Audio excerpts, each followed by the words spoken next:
かっこいいから好きなんじゃない、好きだからかっこいいんだよ。誰かにバカにされてもなんともない、だって私のヒーロー。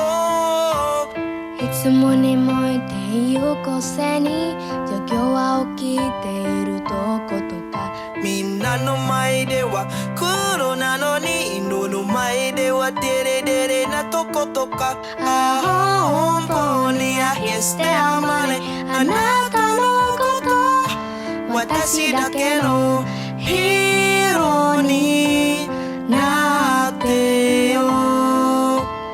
LINE だってしていたいし、一緒に書いたりしたよ。放課後部活に行くあなたにまたねって独り言。休みの日だって会いたいし、寝落ち電話もしてみたいけど、そんな勇気はちっともなくて呆れるな。振り向いて欲しくて、意識して欲しくて、恋をつけて一人で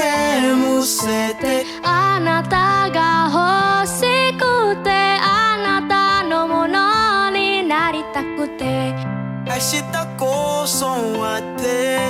ベッドの上でシミュレーション。あなたの考えながらまた明日